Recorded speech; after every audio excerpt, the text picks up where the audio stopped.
Hello and welcome to Morpeth here in the northeast of England, and to a story all about a church and its people.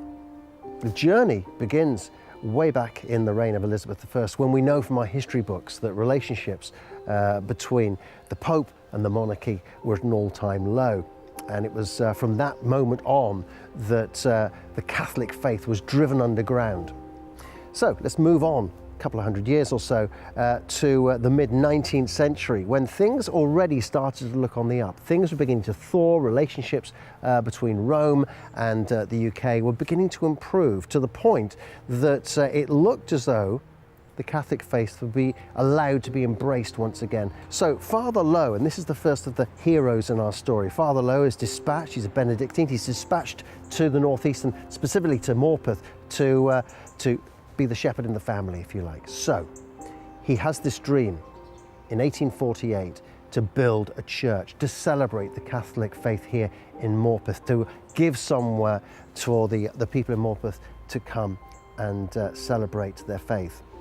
Sets up a fund's going well, sinks the first trenches in order to start the foundations in 1848. 2 years later, in 1850, the church is completed and is consecrated.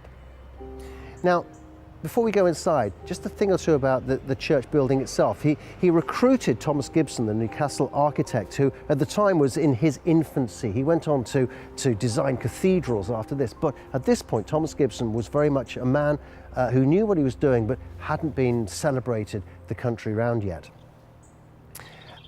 And the difference between designing a church, certainly of that period, and a house couldn't be more different. With a house, you always celebrate the current. So, for instance, I'll give you an example here.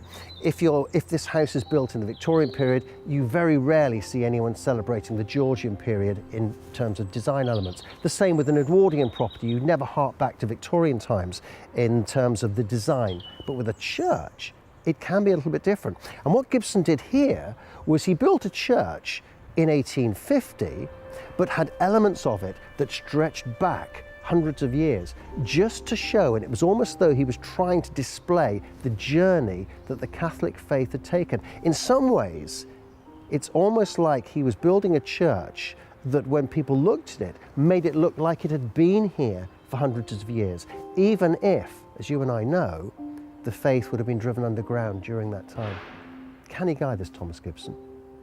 Right, so welcome to Morpeth, welcome to St Robert of Newminster's Roman Catholic Church. Come inside, see what you think.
Ken. Peter. Good to meet you. Now, Ken Wilson, historian of the church, I think it's fair to say. We've talked about Thomas Gibson creating the church, building the church, £2,250 I think it cost to build the church. 10% of that was stained glass windows, and we've got some incredible examples here that were created by a local guy. Tell us a bit about... Yes, there were. It was William Wales, who was a Newcastle man, and he was born 1808, so he was about 40 when he was asked to do these windows. But he came up through a slightly different school of stained glass windows. Tell us about that. He did. He was brought up in a very German context. He trained in Munich. He learned his trade there.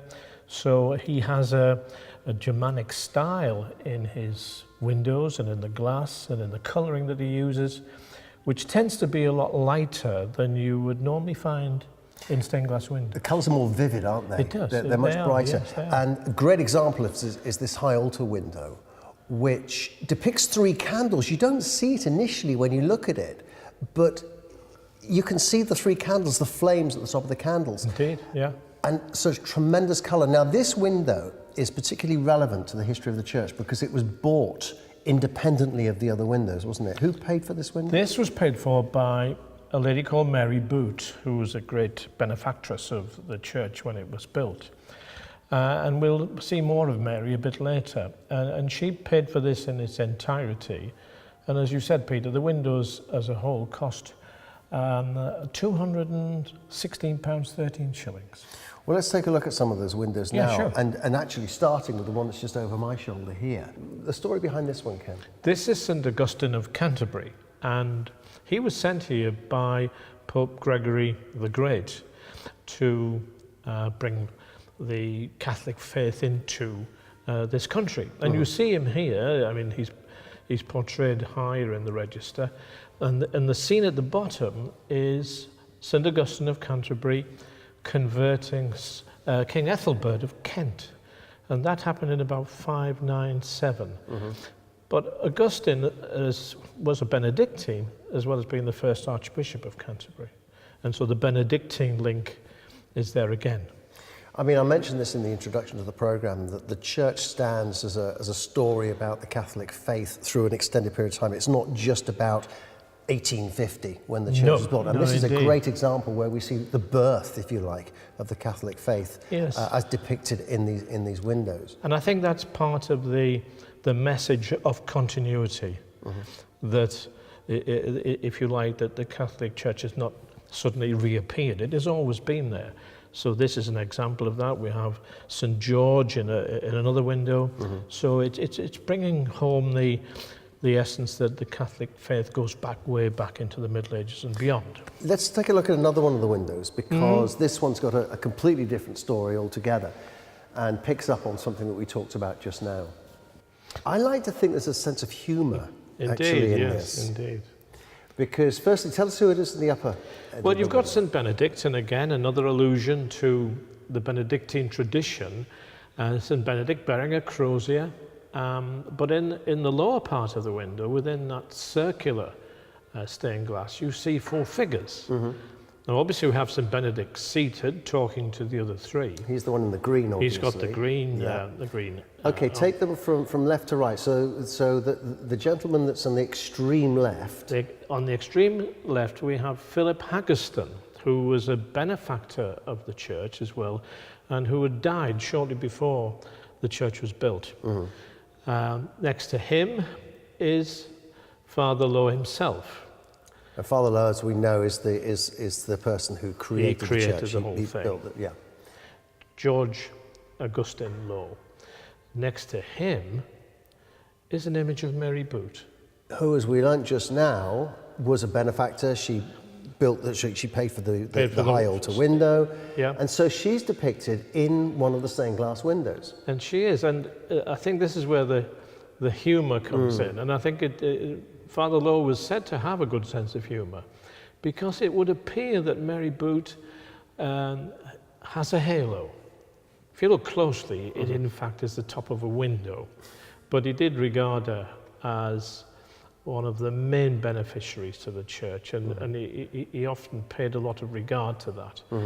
And so he decided to do this, and I think this would be his idea. Okay, well, turning our attentions to the other side of the church, because as I say, we've got 11 of these windows in evidence here in the church, each of them telling a different story. Let's take a look at one of these here. We talked about this Mary Boot, a benefactor of the church. It kind of gave her a say, in a way, of the design within the church. And I think these 2 windows probably say an awful lot more about where she was coming from, possibly, than a normal I think that's right, Peter. I think that's right. Tell us more. Well, on the right-hand side of the 2 windows here, we see St. Elizabeth, who was Queen of Hungary. And she was again, a patroness herself of the church at the time, and she was greatly interested in the music of the church. So you see in the lower part of the window, you see choristers, you see somebody playing a harp, and Queen of Hungary, which is interesting because the saint in the left-hand window is St. Margaret, Queen of Scotland. Mm-hmm. She predates Elizabeth by quite some time. This was shortly after the Norman Conquest. And in fact, Margaret had to flee the country from the Danes and was in exile for a while in Hungary. So there's a little connection there. And she built many churches, and you see in the lower part of the window, she's pictured there with a model of a church. And so my initial point about Mary Boot having a word to say about who is celebrated within this church, yes. A champion of women. I would think so, because at the end of the day, we have more stained glass images of female saints than would be normal for a church of this size. I mean, as well as Our Lady, we have behind me, we have a stained glass window to her. There's one of Mary Magdalene, and in the sacristy we have two more, St. Monica and St. Christiana. Let's go and have a look at them now, talking the sacristy. Let's go and have a look at these two, because there's another story to be told there as well, isn't there? Yes. Come on, let's go and have a look. So here we are then in the sacristy, and these are the two ladies you were referring to just now. Yes, two more of our female saints, St. Christina on the left, St. Monica on the right. And there are always connections, strange connections. And when Father Jones died... Now this was the most recent... Our previous parish priest, who was with us only briefly before he died, and is buried in the grounds of the church. But we asked him, did he want any inscription, you know, on his gravestone? And he said, the only one I want is a little saying of St. Monica. All I ask is that you remember me at the altar of God. And the gravestone outside, you'll find that written around the outside. So again, another little connection between the saints, the stained glass, and modern times. Now, it was Father Jones who was the priest who was here when we had the unfortunate fire here. Indeed, and this sacristy was at the heart of the fire. It was 11 o'clock Mass. Father Jones was saying Mass on the sanctuary. He turned, he looked over into the sacristy and noticed that it was ablaze. It was believed charcoal had come into contact with dried flowers and caused a fire. And he was quite calm about it, wasn't he? He was very calm. He said, I think we're on fire and I think we'd better leave. And the parishioners, you know, slowly left the church and the fire brigade was here fairly rapidly. But the sacristy was a mess. The fire took hold in here. It didn't really get far into the church itself, apart from soot, you know. But this place was really devastated, along with vestments and everything. And this was how many years ago? This was 2013 early. Right, okay. Yeah. The legacy of that fire, of course, two things. One, obviously, we've got safety in place now. Oh, yes. Definitely. But this is actually redesigned. It was a false ceiling, and now we've gone back to the proper to the earliest ceiling, in fact. You know. And the second legacy from the fire is what we're about to see now in terms of the, the redesign of the altar. The opportunity was taken, if we're doing certain things, let's bring the church up to date in terms of what it ought to look like, with a permanent altar facing the people, and with a properly functioning lectern ambo, which are out. You will see in the sanctuary. Come and show us. Yeah, sure.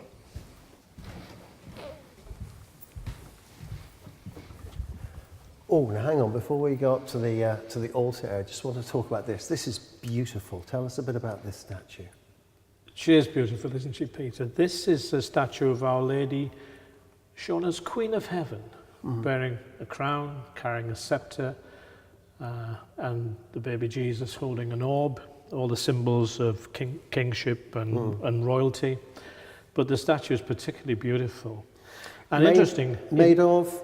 This is plaster, right. Unlike the others, which are basically wood. Right. But this one, interesting in that it was manufactured in Munich.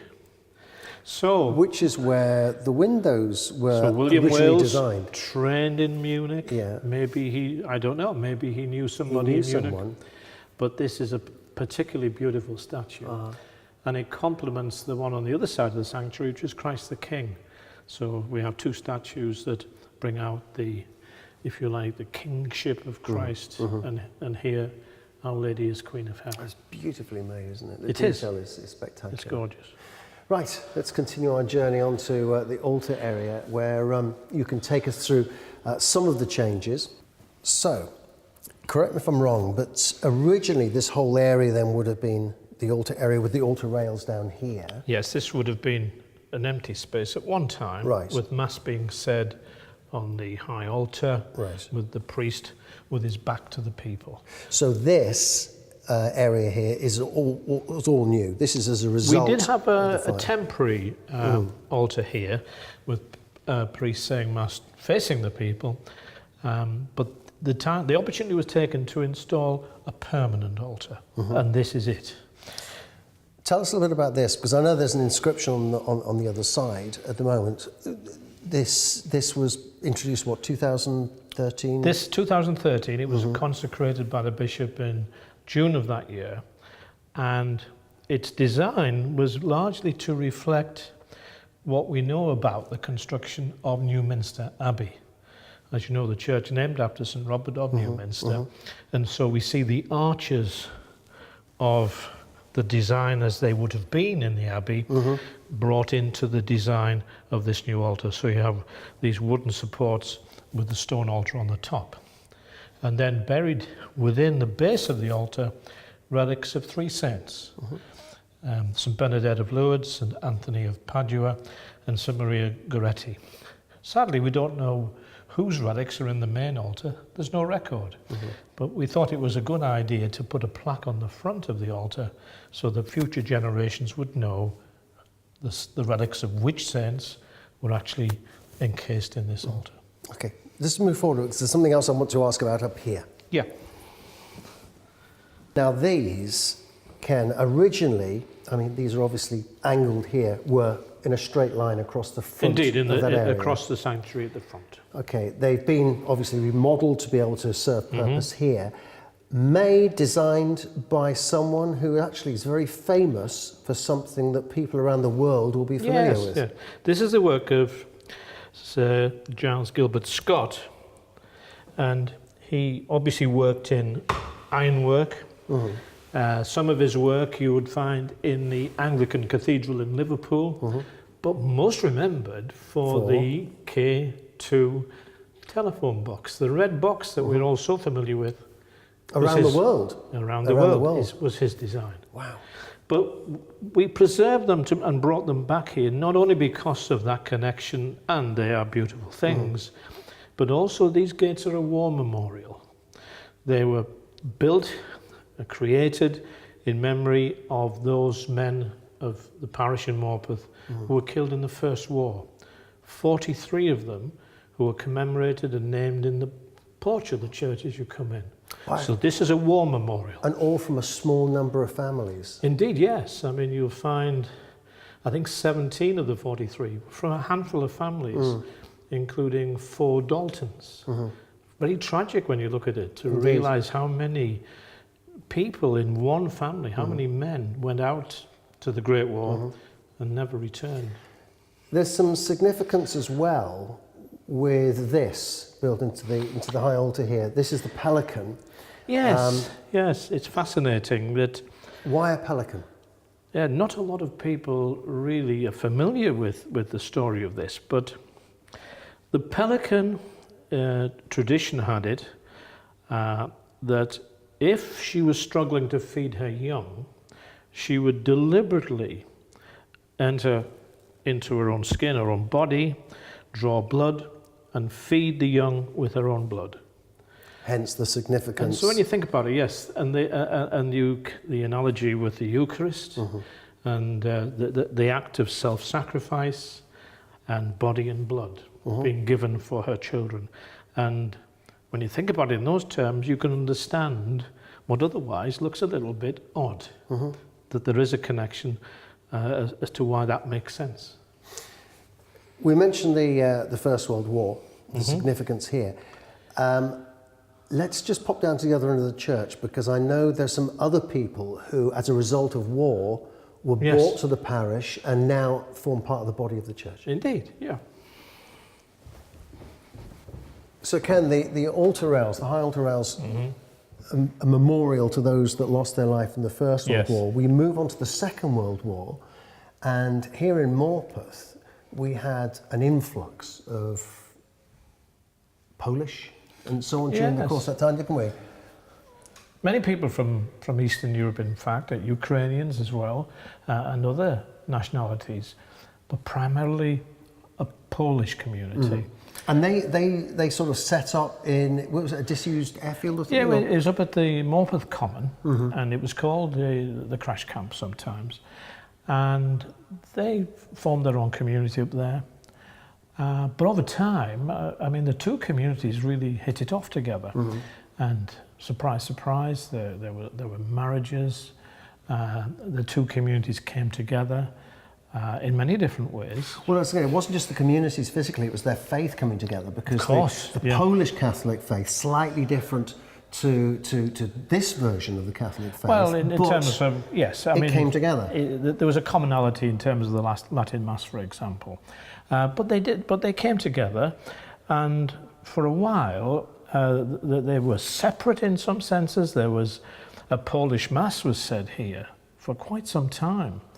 But gradually, of course, as the two communities came ever closer together, even that became more integrated. Yes, and it perhaps less necessary for the community to necessarily observe a very strict Polish interpretation of the Mass in Polish. And this here is a reflection of that integration between. It is. This came along quite a bit later.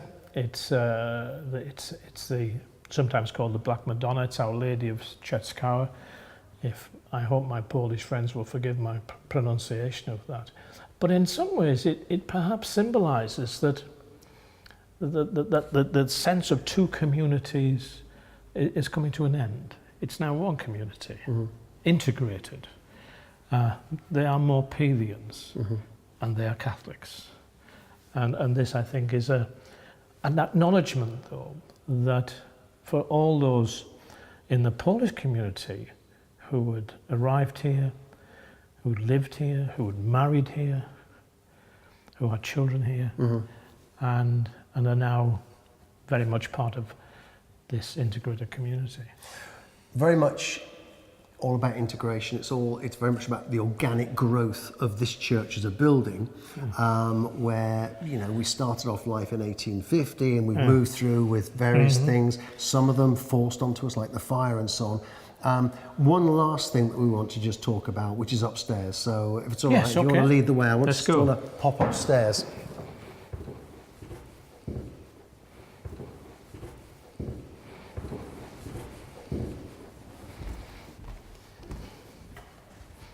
Now, this galleried area, first and foremost, Ken, affords you a beautiful view, a fantastic overview of the church. This is usually used by the choir. It is, yeah. So the music, the voices sweeping out across the congregation from here must be something The acoustics are great. They really are, yes. Yeah. Now, the original church, we said, was £2,250 or whatever. The windows, as we know, were about 10% of that. The original organ, I believe, that once again, I think Mary Boot bought. Yes, she did. Was something like £100 and something. Yes. This isn't the original organ, is it? No. This was put in the 70s. In fact, in the early 70s, the organ loft itself was largely condemned. It had to be totally rewired. But by the time we celebrated the bicentenary of the Benedictines coming here, this was in 1979, we had this new organ, built by a firm in Newcastle and costing, let's say, more than the original church cost. But finally, I want to talk about the spire. Now, more recent times, you've replaced the roof because there was a leak there, so that had to be replaced. And part of the roof, of course, is the spire, which is kind of almost above us as we speak at the moment, and thereby hangs a tale, because it wasn't simply a case of replacing the tiles on the spire, was it? Tell us about that. No, I mean, at one time we expected to replace, or shall we say repair, the spire and the roof simultaneously. But when it was surveyed, it was discovered the spire needed very urgent attention. We could tell it was leaning slightly towards the field behind you, Peter. But on closer inspection, it was realised just in how bad repair it was, and it had to be dealt with very, very quickly. Now, the original idea was that they would take off the cross on the top of the spire. They would take off the top 8 or 9 courses of stonework, and then they would just rebuild it all. But then they discovered that actually from the cross ran a steel support, and then that joined cross members within the spire itself. And it was all under tremendous pressures. In fact, had you taken the cross off the top, the whole spire would have exploded. A house of cards. Yes. And so that wasn't possible to repair it in the way that it had been first thought. And instead, more courses of the stonework had to be addressed. And effectively, it was rebuilt stone by stone, right up to the cross. And the cross never moved. And the cross never moved. Amazing. Thank you so much for taking us around today. It's a great pleasure.